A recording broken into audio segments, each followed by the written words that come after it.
Hello, everyone. If you like what I'm doing here, please consider subscribing, liking, and commenting. It would really help the channel out quite a bit. Thank you very much.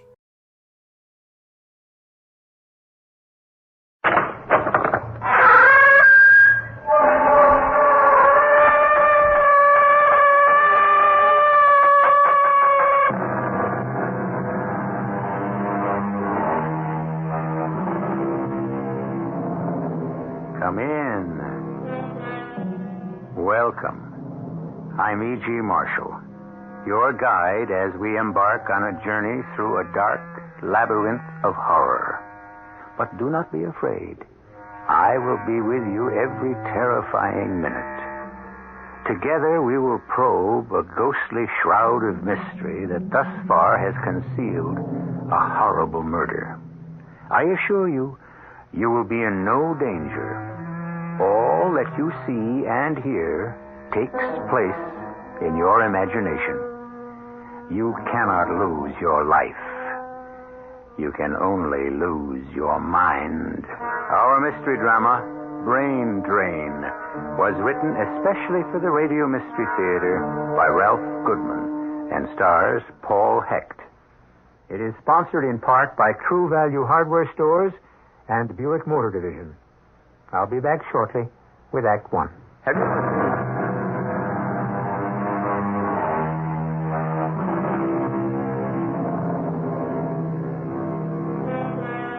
Most tales of terror begin just before a gruesome murder is about to take place. Our story begins after the fact. Space scientist Carl von Linden is already dead.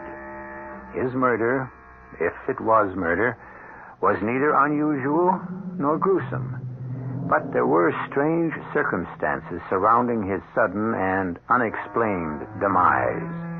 Investigating these circumstances is Charles Carey, a government agent assigned by his superiors at the Bureau to make a routine check of the situation. With him at the dead man's apartment is his assistant, Henry Boggs.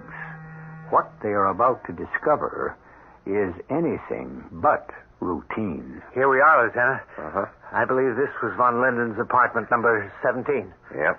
I've been here many times, Boggs. Under more pleasant circumstances. You and he were good friends. His death must have come as quite a shock to you. I was such a young man. Just turned 30. One of the most promising scientists the department has ever known. Open the door, Boggs. You have the keys? Right, sir. Well, the rooms are rather large. Comfortably furnished. Yep. Von Linden and I spent many evenings here trying to outguess each other's moves on that chess set. What did he talk about? Oh, everything. Anything. Except those top-secret experiments he was conducting. He was always open, friendly, easy to talk to. That is, until last week when he returned from Cairo. Cairo? Well, then these must be the souvenirs of the trip. Excellent photos of the pyramid. Yeah, he showed them to me. There's one picture there that still baffles me, though. Which one? This one, here. Von Linden standing at the entrance of the large pyramid. You see, look, he's standing at one side, looking to his left, smiling, as though he was being photographed with someone else. But there's no one else in the photo, huh? Well, now that you mention it, that is rather strange. Did you ever ask him about it? No. He didn't seem to want to talk about that trip. There was this girl, Tara, I believe her name was, a young woman with a strange hypnotic quality. He was glad to return home to escape her spell. Well, you don't think this Tara could have had any connection with his death? That's not likely. She was in Egypt when he died. She called him just before he had that fatal stroke. No, unless there's some way you can kill a man through hypnotic suggestion, we'll have to rule Tara out as a suspect. Here, have a look at her. Among these photos? No, on this easel. There's a painting von Linden made from memory when those nightmares began. Nightmares? Yeah. Look at this face, huh? Hard to believe someone as beautiful as this could give you nightmares. Oh, fascinating green eyes. Even more startling when contrasted with raven black hair. Who was she, Boggs?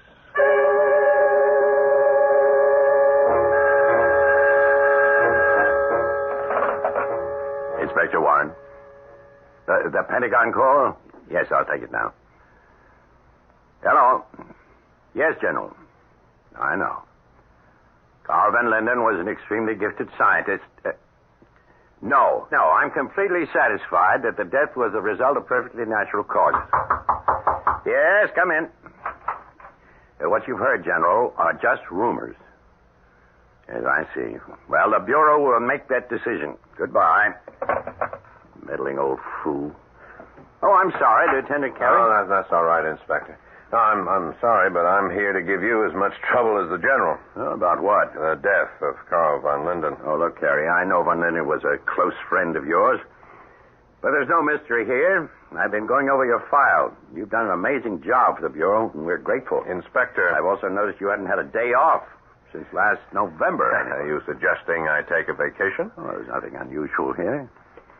Many men in their prime overwork, buckle up under accumulated pressure, keel over, quite suddenly, as your friend Van Linden did. Inspector, I saw a young man in perfect physical health keel over, as you say, but it wasn't from overwork or accumulated pressure. Harry. I think I understand. Someone somewhere in this bureau has decided that an investigation might produce results that could be damaging. The decision to close this case was mine alone. Now, why don't you start that vacation I suggested? Well, if you say so, sir. Good. And why not start by coming to my home tonight? I'm giving a small dinner to introduce a young lady I've been seeing. Someone I'm rather serious about. Well, if you don't mind, I'd... Oh, you have a date? Fine, bring her. I'm sure Tara would love to meet her. Tara? Well, you've heard me mention her before. No. I mean, I guess so. There'd be no other reason the name would sound familiar to me. Yes. Well, then you will be there. 8 o'clock? Yes, Inspector. Yeah, I'll be there.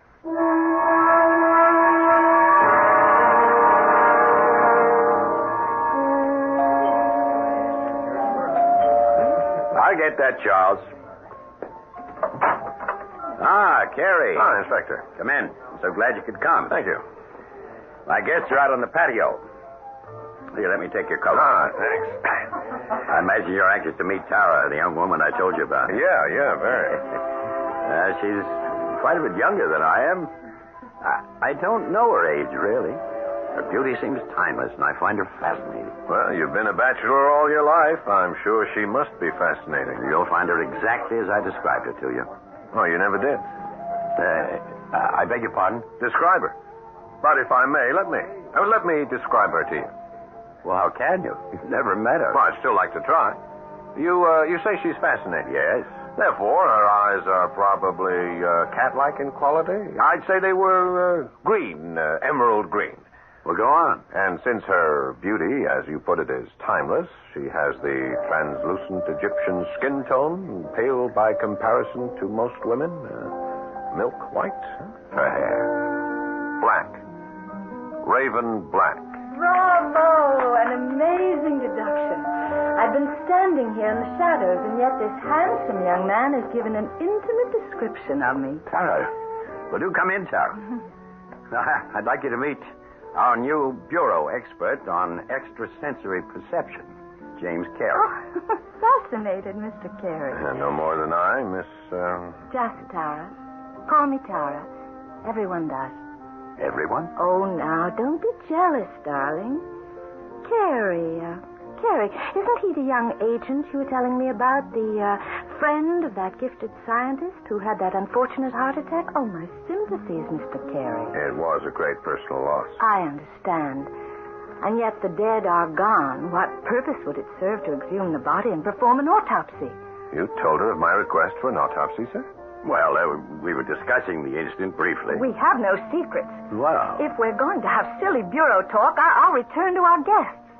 I was amused, Mr. Carey, when I entered the room, but if you insist on being intense... No, Tara. Control that temper of yours. Don't leave. I was just trying to explain. Yes, stay, Tara. As a favor to me. Oh, Dr. Kadar, Forgive the outburst. I did not know you had arrived. I'm sure you did not mean to be impolite. Mr. Carey, Inspector Warren, this is an old and dear friend of mine, Dr. Stefan Kadar. Welcome to my home, Doctor. I don't believe Tara has mentioned you before. I have been away on a journey. To the Middle East, Doctor? Why do you say that? Oh, the souvenir you wear around your neck. The silver pendant engraved with hieroglyphics. That sapphire set in the center is an ancient Egyptian cat's eye, is it not? You are quite observant, Mr. Carey. Well, Mr. Carey here is one of my staff of government investigators. Investigating what, if I may ask? Oh, nothing. At the moment, Doctor. I'm here as a guest, as you are. But I do find that pendant unusual, almost hypnotic. Can't seem to take my eyes off it. Really? He's right. It is fascinating. It is getting rather late. I merely stopped by to extend my best wishes. By the way, Mr. Carey, what time do you have? Huh? Time? Oh, that's 4:15. 4:15 in the evening, sir? Oh. I'm afraid my watch has stopped. Has it? I suggest you check his watch, Inspector. Mr. Carey seems confused. Yes, of course. It has stopped. No, wait a minute. Good Lord, it's starting again.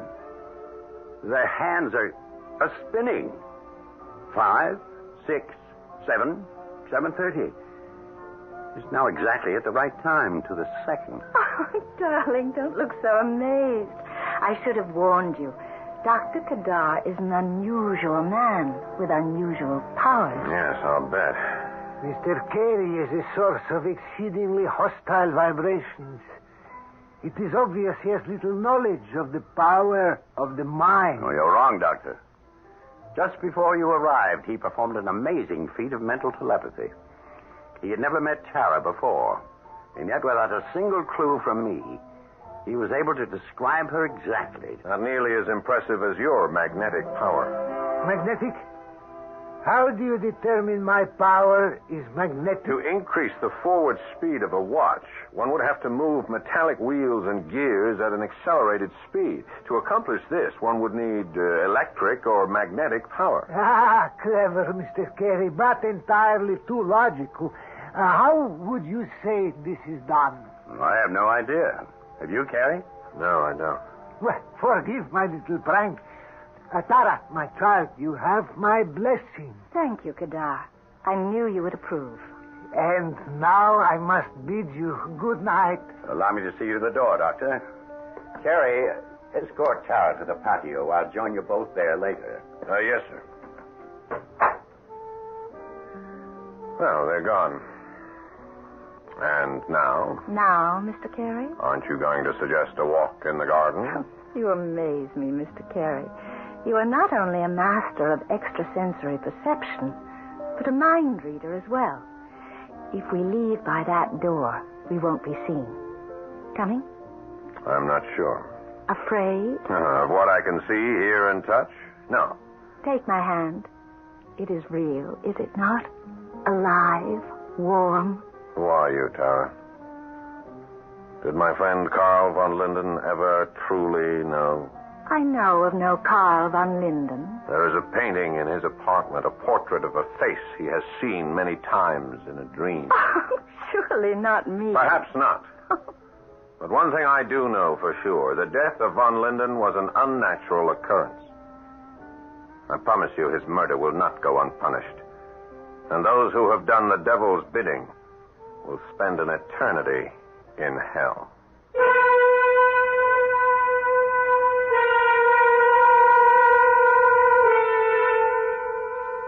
We have a determined investigator in Lieutenant Charles Carey. Tara seems innocent enough, and yet her resemblance to the portrait in von Linden's apartment is too remarkable to be coincidence. Inspector Warren's fascination for the young woman could prove to be a stumbling block, unless Carey can come up with cold, hard evidence linking his suspicions to fact. I'll be back shortly with Act Two.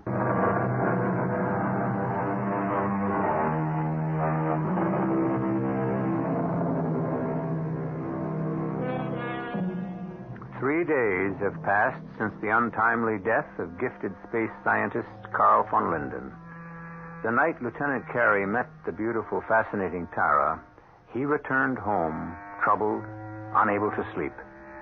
That unforgettable face, the same face that haunted his friend von Linden, now haunts the dark recesses of his mind.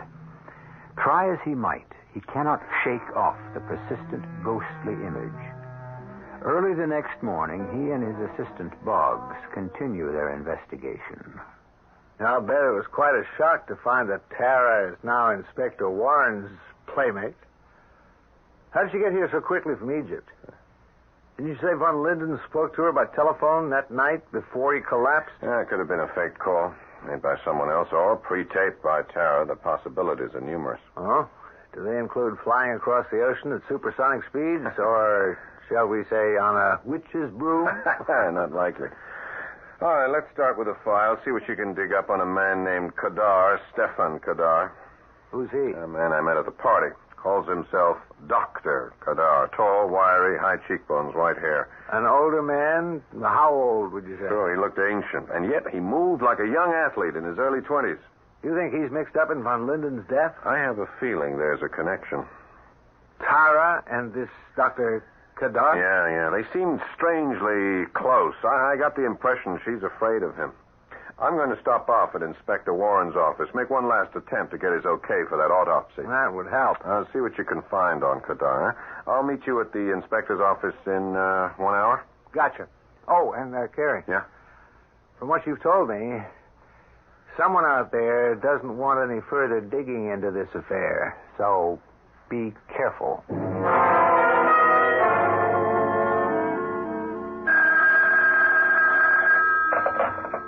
Inspector Warren speaking. Oh, it's you, darling. No, you're not interrupting anything. Lieutenant Carey? No. As far as I know, he's on vacation. Those were my orders. The von Linden case has been officially closed. Why are you so concerned, darling?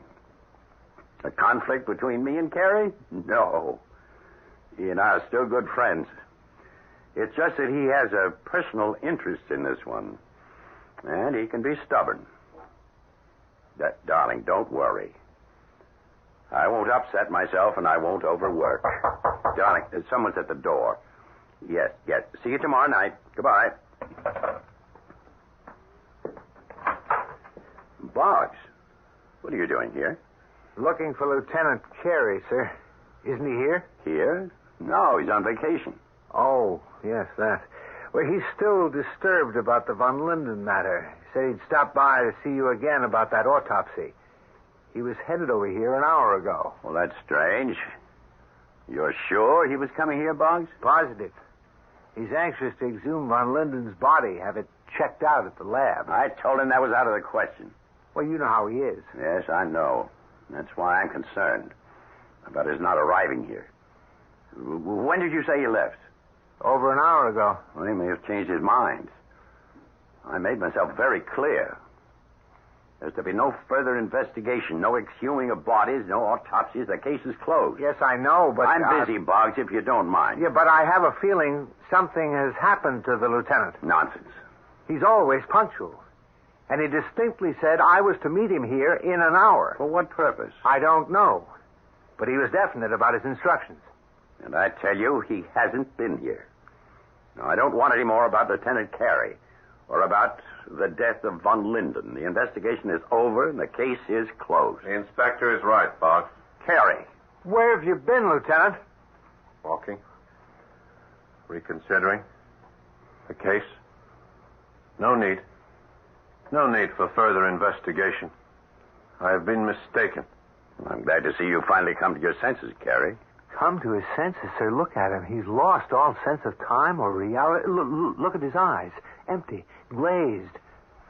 Lieutenant Carey has been drugged.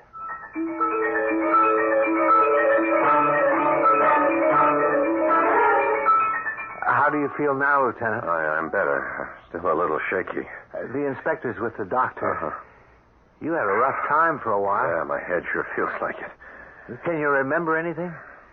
Anything that might give us a lead on how you came to be in this condition? Well, I do remember leaving the office, heading for the elevator. On the way, somebody I haven't seen before said there was a call for me in Major Carlson's office. He's been transferred, you remember, to Rhodesia. So I picked up the phone, and a voice that was so familiar. It said, Yes? Don't press so hard, Carrie. It'll come to you. An hour completely dropped out of my life. Not to mention the 6 hours following. What did the doctor say, Inspector? You'll be all right. There's no official conclusion on what actually happened to him. The lab reports all look normal. Normal. All because we're checking out a death that the Bureau refuses to classify as a murder case. Perhaps I have been a bit stubborn about this. At first, things did look normal. But now, I just don't know. You can find out. How? Okay, that autopsy.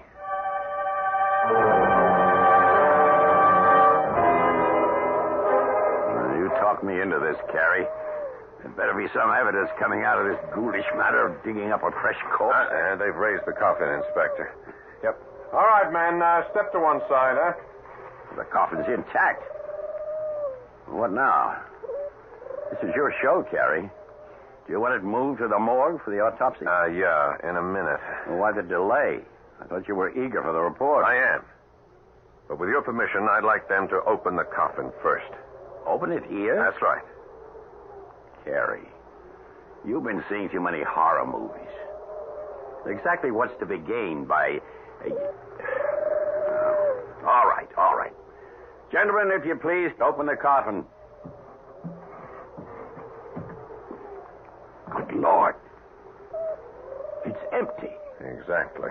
But who? How? Save the questions, Boggs. I think it's time we track down some answers. Our case is once again officially open.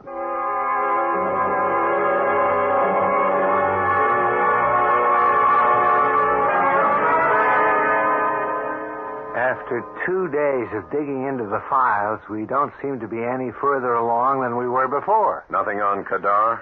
Not a thing. The man just doesn't exist. Well, perhaps he doesn't. What? Strange creatures, Kadar and Kara. One seems able to travel at the speed of light, be in two places at once, here in Egypt, and the other, Dr. Kadar, untraceable. Vanishes into thin air after making a mysterious appearance at the inspector's house. Have you spoken to the inspector about this? No, he's so taken with the beautiful Tara, I'm sure he won't listen to reason. Even if we had some facts to reason with.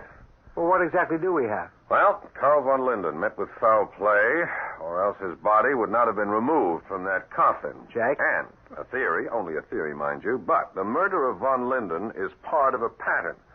A brain drain that began 6 months ago, according to some checking I've been doing on my own. Brain drains? Yeah, a series of unexplained deaths of talented scientists. Deaths that have taken place in various parts of the world. I don't follow. Here, these clippings from the files of the international press. Possibilities I had expected have turned out to be facts. Which are? Fact number one, von Linden, American space scientist, dies suddenly, cause unknown, and his body vanishes mysteriously. Well, that's true, Fact but number two, reported in this newspaper from Leningrad. Ivan Salkovich, Russian scientist, drowned in the Baltic Sea. Body never recovered. Fact number three, Pierre Chamois, working on top-secret biochemical experiments in Paris, trapped in a laboratory fire of unknown origin. Body never found, or never acknowledged to have been found by the French government. Well, that's fascinating, but I fail to see the link. In each newspaper, there is a mention of a theatrical performance being given that week by a psychic, a mentalist, if you will, in the same city where each tragedy has occurred. And his name? Dr. Kadar. Kadar? What's the next step, sir? We're going to follow the trail that's warmest, Boggs. We're going back to that grave site.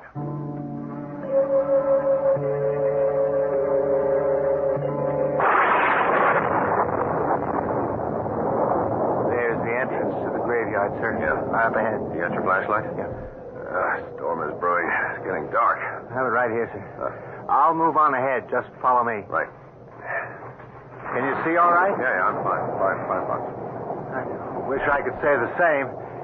Graveyards are not exactly to my taste. Keep your eyes peeled for that gravesite. Yeah. I believe it's up ahead, just to your left, huh? Just beyond that large crypt? Yeah, the gravesite should be directly ahead now. Here it is, sir. Yeah, there it is. There's the open grave. Well, nothing seems to be changed. What's that? The door, sir. To that large crypt. Oh, yeah. It's loose on its hinges, swinging in the wind. Boy, it startled me for a moment. Hey, hold the light on the ground here. Huh? What's this? Huh? What? A silver pendant. It was half buried here in the soft earth. Hey, I've seen that before. Those ancient Egyptian symbols. The cat's eye. It belongs to Dr. Kadar. Are you sure? Positive. He was wearing it when I met him. I remember looking into it, feeling strange, somewhat hypnotized. Yeah, it does seem to have that quality. Turn away, Lieutenant. What? I feel controlled by a sort of supernatural presence. Look. That strange ectoplasmic form. There, alongside the open grave. Well, I don't see anything, sir. It's moving towards the crypt. We gotta follow it, Boggs. There's something there, something the apparition wants us to see. There's nothing there. Come back, Lieutenant. Come back!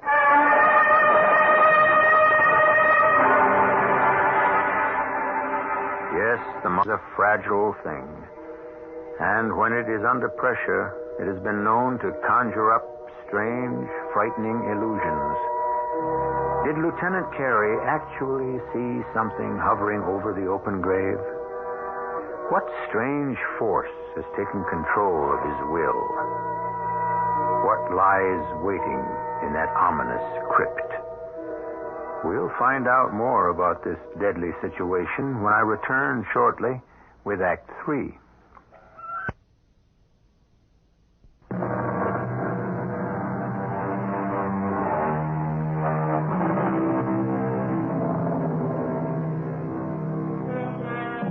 Lieutenant Carey's murder investigation has succeeded only too well. It now looks like it may also succeed in adding the names of both Carey and Boggs to the list of unfortunate souls who have suddenly vanished. The sound you hear is a bubbling brown liquid from which emanates a shower of multicolored sparks. Giant electric coils slither up toward a mirrored ceiling, which is about to reflect an unspeakable evil. We are in a secret underground laboratory located directly up. I've said enough. I am merely your guide. You must complete the journey yourself. Mr. Carey. Mr. Carey. You can wake up now. What? Mr. Carey. Dr. Kadar. Precisely. I'm flattered you remember me. You are most kind, particularly for returning my pendant. For that favor, I have spared your life and the life of your equally annoying and meddling friend, Mr. Boggs. Boggs? Where is he? Lying right beside you, Mr. Carey. Asleep as you were but a few moments ago.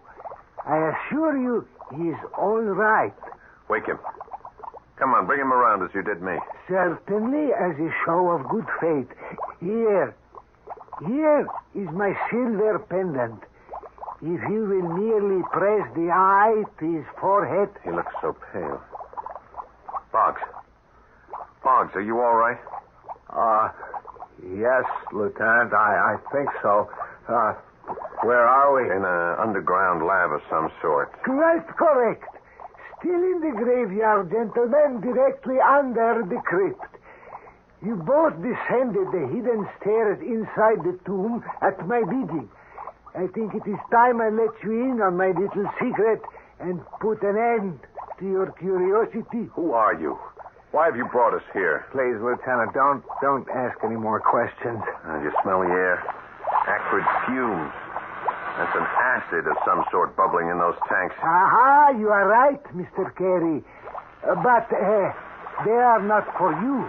Those tanks are much too small to encompass a full-grown man. If you will look more closely, you will see they're merely the size of your head. Besides, they are already filled. Filled? With what? That, gentlemen, is my secret. If you will both follow me to this electronic panel, I use it as a control board. Control? To control what? This way, if you please. As a friend of Dr. Karl von Linden, you will be interested in what I have to show you. Von Linden? Yes. And Pierre Chamois. And Professor Salkovich as well. Are you implying that these 3 acid tanks have something to do with the 3 men who have been murdered? Murder? That's strong word, Mr. Carey. I have murdered no one. The men I have made reference to are still alive. Alive? Von Linden, Chamois, and Salkovich alive? In a medical sense, yes.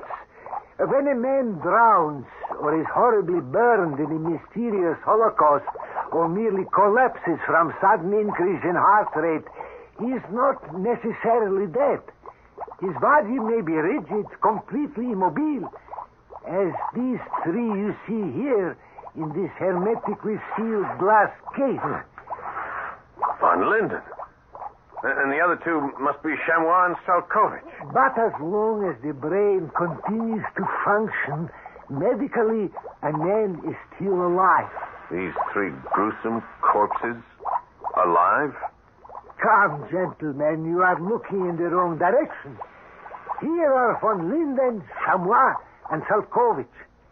Here, in these bubbling tanks, each containing one magnificent specimen of a superior brain. A living brain, if you will, kept alive by me. You go. Careful, Boggs. He's got his hand on that control panel. Electric charge. He's not... No. Just stunned. He will be all right, but that was rather foolish. But where did that bolt of power come from? That was through the courtesy of Mr. Chamois. I merely pressed this button to activate his brain and direct the power surge. Mr. Chamois did the rest. Unbelievable. Yes. Considering only one brain was activated. Imagine, if you will, the deadly destruction that would ensue if all 3 were activated at once. What hit me? Brainwave, Boggs, from one of those tanks, the one containing the brain of Mr. Chamois. I suggest you do not try anything foolish. I do not wish to harm you, gentlemen. As I told you, I am not a murderer, merely a man of science devoted to organic and biochemical experiments. Yeah, you mean like the one you conducted in France? The explosive gas, one that causes laboratories to go up in flames? One of my minor efforts. Actually, it's a refinement of the ancient Egyptian fire. The container need not be cumbersome. A small lead-encased perfume vial set to go off at the precise moment. Yeah, we already know the way it worked on Professor Chamois. The poor fool. He was too in love with my beautiful Tara. Her perfume spray left in his coat pocket. Tara has been most helpful. She has brought me 3 magnificent specimens. But brains without bodies? I have no need for bodies, Mr. Carey. I have accomplished my objective. Superior brain power. A living, thinking power. Celebrating at my command. It is I who control them. And with them, I now have the power to build or destroy. As I wish it. When I wish it, where I wish it, I will admit that little experiment you just demonstrated was impressive. For a minor achievement. Minor achievement? Oh, come now. I've seen more exciting electrical displays at our own local Museum of Science and Industry. Haven't you, Boggs? Yeah, sure. Much more exciting, sir. I see. You're testing me, are you, Mr. Carey?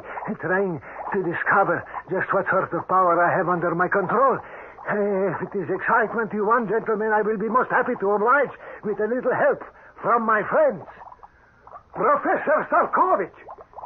A shower of white-hot sparks, if you please, blocking the door in case our visitors decide to make hasty exit in the middle of the show. Good Lord. Will you look at that? Keep back, Boggs. Now you, Dr. von Linden, a needle-sharp laser beam, blue liquid fire, separating our two guests. Hold them prisoner, each to his own side of the room. Watch it, Boggs. Geez, that was too close for comfort. And now, once again, I call on you, my good Chamois. Repeat your fast performance. Strike Mr. Boggs with a kinetic bolt of current.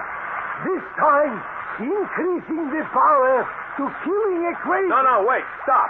You've proven your point. Dr. Kadar, we've seen enough. I hear you, Mr. Carey. And so it seems of Salkovich, Chamois, and von Linden. The electrical display, as you put it, is over. I must admit, that was really something. Thank you. It has not been easy to develop this violence. These men are peaceful by nature.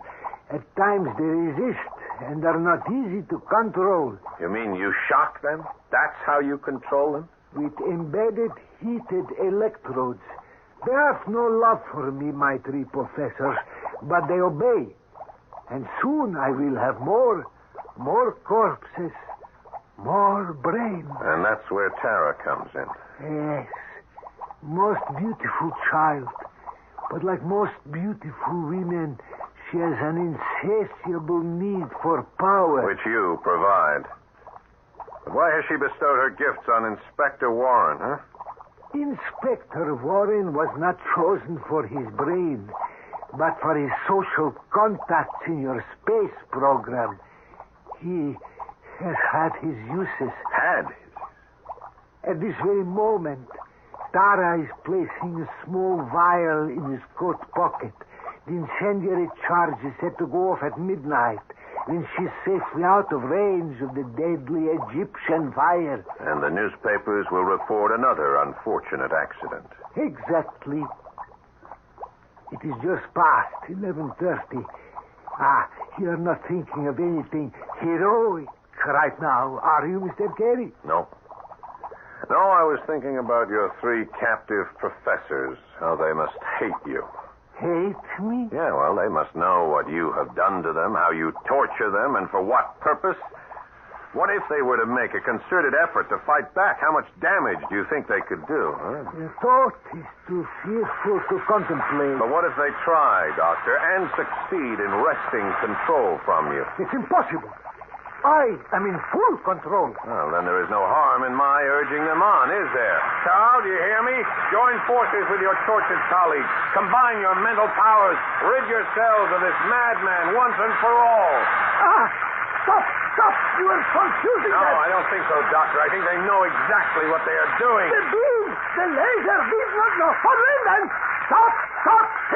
He's coming that missile beam towards me! Yes, that's it, Carl. One surge of power. Destroy it all, and you're free. The fire! It's blinding! The vials, sir. They're all exploding. Run for it, Boggs. Run for it, or we'll never get out of here alive.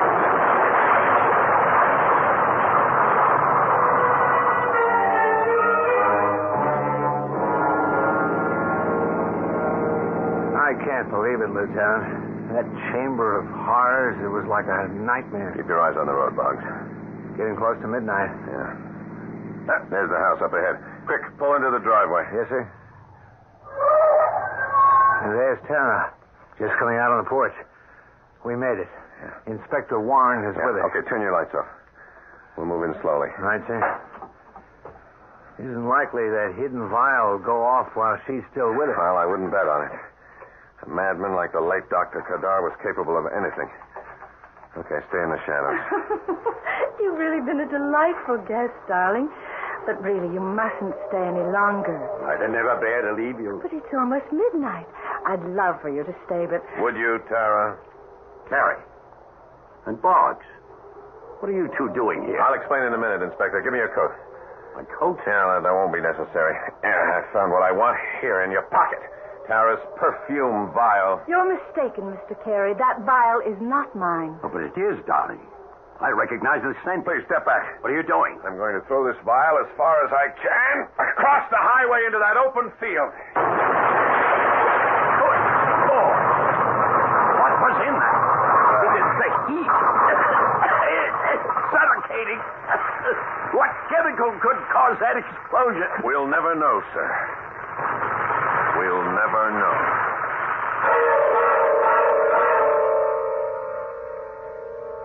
They say Inspector Warren was quite devastated at the thought that his sweet, innocent Tara was fooling around behind his back. But you'll be happy to know he's forgiven her and sees her regularly, every Sunday, on Visitors' Day at the State Correctional Institution. I'll be back shortly.